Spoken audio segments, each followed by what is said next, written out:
I, 32 female, had been married to Peter, 36 male, my husband for about 6 years. Peter was the kind of man who was as sweet as they come. He always said goodbye with a passionate kiss and a peck on my forehead while reminding me I was beautiful. He encouraged me always to go for my dreams. It was the dream marriage, and I had the happiest life I could have ever wished for. I owned Serene Holdings, a company that processed food items, manufactured plastic goods, and dabbed in the cement industry, to name a few. It was based in the heart of Arizona. Peter and I decided that he would take over as the CEO, and I sold my properties and handed the company over to him. I was single until I was 35, and I thought that giving up being Miss Independent would ensure a happy marriage, seeing as not many men were willing to look at me twice as they viewed me like expired goods. Peter promptly quit his job at the law firm he was in. He seemed eager to take over the company, and I was happy he wanted to invest in something I had built. The company made over $1 million USD in gains in the first 3 months alone. I was called in for a crucial meeting with the board, as I was still a stakeholder. In the plenary, it was noted that there were positive improvements and that workers felt more motivated, thus increasing productivity. We had agreed that we would stay a few years before we began to have children, and we had finally decided it was the right time. I was 7 months pregnant with our first child, and he took care of me, taking me for checkups at the hospital and caring for my needs.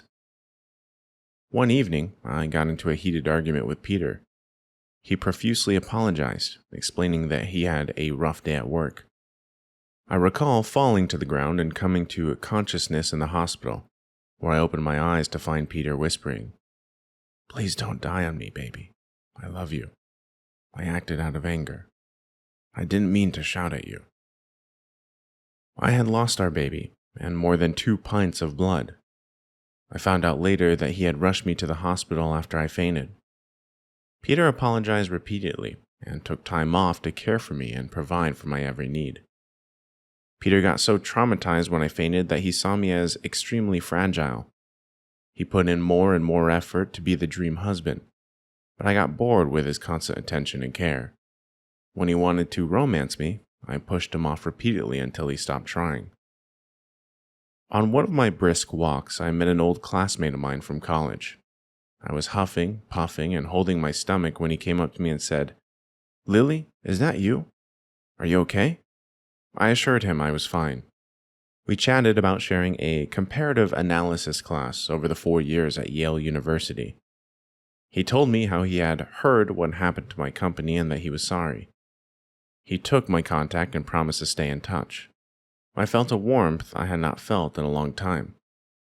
Ken had looked and spoken to me so warmly, listened intently, and looked at me like a beautiful woman. I could not help but melt under his gaze as I was in a marriage where I felt like a patient, not a woman. I had the absolute best of men, but he had just become too boring for my liking. I knew that even thinking or considering it was wrong, but I couldn't help but fantasize about this handsome man. Slowly and steadily, Ken and I began to hit it off, first being friendly, then morphing into being each other's confidants. Many a time I snuck away to see him under the guise of visiting the clinic, which made sense as I was 6 months pregnant.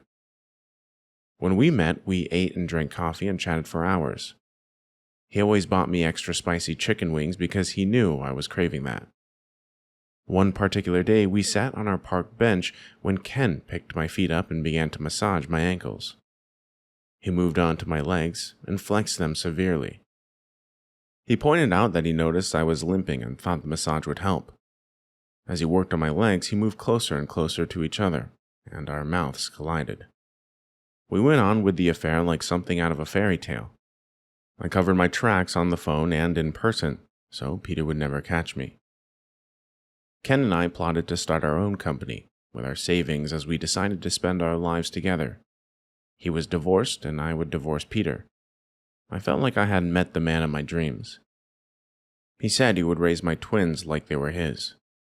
We built the company from the ground up, and even when I went into labor, he covered for me and took care of me and my side of the business. I pushed Peter away more and more as days went by. One day, Peter stormed into the house, shouting that I had betrayed him in our marriage. He waved his phone in my face and showed me pictures of Ken and me seated, standing, and shopping. He looked so hurt and so angry. I tried to apologize, but to no avail. He asked me what he hadn't given me, why I betrayed him, with tears in his eyes. I stared at him and muttered, "Sorry, Peter. I fell out of love with you. It's not you. It's me." I packed a few of my clothes and some for the twins. After strapping the twins in, I got into my car and drove straight to Ken's house. I ignored Peter's numerous calls and text messages. Ken asked me no questions, embraced me, and took one of the twins as he walked into the house. By this time, our new company had grown in leaps and bounds and had gotten to the level where mine was before I gave it to Peter. A week later, Peter summoned me to his lawyer's office. I arrived, head bowed and tears running down my face, apologizing and asking Peter to take me back. He smiled and told me it was too late. He served me with divorce papers and explained that I had betrayed him and that he could not go on in a marriage with someone who loved another. We had a prenup, which meant he got 50% of the wealth from the marriage, considering the investments he had gotten into the marriage with. Walking out of the office, I was met by Ken's outstretched arms and soothing words. "Baby, I am so proud of you," he said. "You finally got the courage to leave that man. Now you can be with me for the rest of your life." I felt guilty about abandoning my sweet and caring husband. I regretted trading my solid marriage for short-term happiness. I regretted losing my darling Peter. Story 2.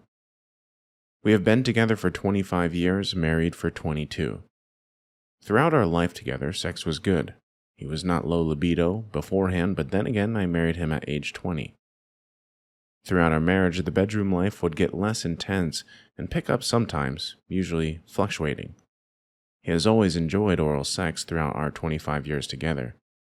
He would also watch porn, which I would watch him sometimes. Mentioning this because I think this may be a reason contributing to the dead bedroom.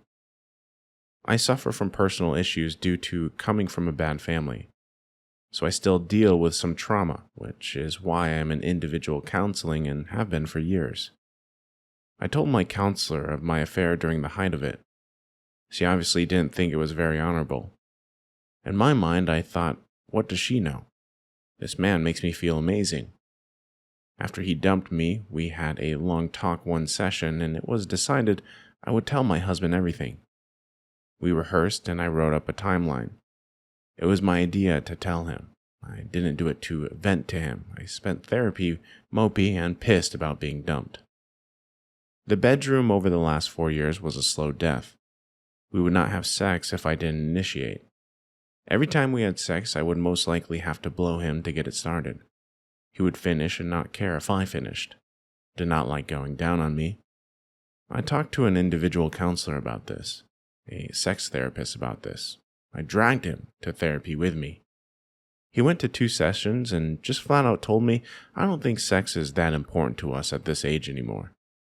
Keep in mind, I was still blowing him 1 to 2 times a week. We barely had intercourse, and if we did, he was not that into it. He didn't want to do it. I cannot orgasm from PIV, really. I role-played, asked him to let me fulfill his fantasies, and asked him to fulfill my fantasies. Taking care of his morning wood, sending him sweet messages, romantic gestures, and attempting to communicate. It crushed me. I brought up divorce seriously one time and he told me, do I really want our kids to grow up in a broken home like I did? I hated it. The man I pledged to give myself to for the rest of my life doesn't want to screw me anymore. I blame myself partly for the dead bedroom due to the fact that I was too nice.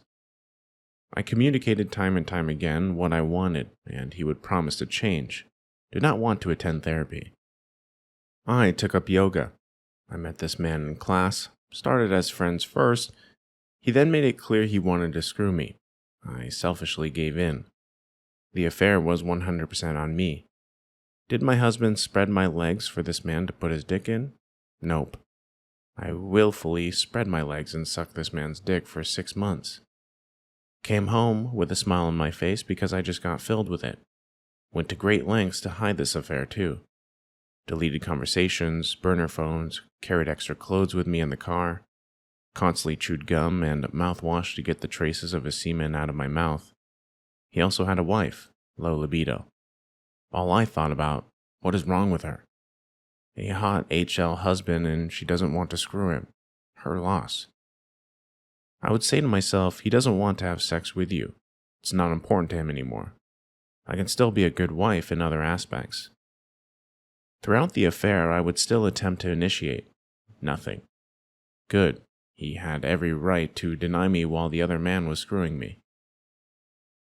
I stopped the BJs. He even stopped asking. Sure, there was guilt, even thought about ending it sometimes. Every cheater like me who says they would have ended their affair anytime soon without getting caught is lying. I don't believe in the fog, but I was obsessed with OM. Just like a new relationship. I hurt my husband beyond repair with my affair. And for what? To be some asshole's plaything? Dumped me as soon as his wife found out. He tried to restart the affair 1 month after he dumped me. I actually had enough self-respect to not give in. I should have communicated better. I should have pushed the reality of divorce better. I shouldn't have been so worried about his needs during sex. I should have issued ultimatums. I didn't. I effing cheated. I shattered everything we have built over the last 25 years. Something I will live with the rest of my life and that my husband will have to also. I take 100% responsibility for this affair. I refuse to take much blame for our dead bedroom. I'm not trying to blame the dead bedroom for the affair at all. I'm a woman who needed to get screwed. A man told me he wanted to screw me, and I screwed him without hesitation. Many times. All I can wish for is to become a better person, a better mom, a better partner if my husband wants to stay with me, a better communicator and listener. Having the opinions of betrayed spouses is something I definitely need. He shouldn't feel a bit bad about my affair. He should feel some responsibility about some issues pre-affair. The affair was completely on me. Having an affair is one of the most selfish things you can do. It's completely self-serving and is not justifiable in the slightest. It's disgusting and unhealthy. Obsessing over another person while being a married woman in her 40s is something to be ashamed of. Worst thing I have ever done in my entire life. Comments. Oh, the anger will come when he is ready. It's not on your timeline. The loss of his self-esteem and confidence, I don't know if that ever comes back. I've never felt so shitty about myself, and I don't know how to get past that. You chose someone else over him. There's no changing that fact for him. You told him with your actions that he is not good enough. There is not a damn thing you can do. You have done quite enough. The man's balls were cut off by you. Now, since you chose to address your intimacy problems between the legs of another, one hopes your husband seeks solace similarly. You wanted sex? Then divorce him. Don't screw around, confess, kill his manhood, and expect him to stay around. How will you feel when he is doing someone else? May he find the love of his life elsewhere. That would be justice. Hope he can live with it.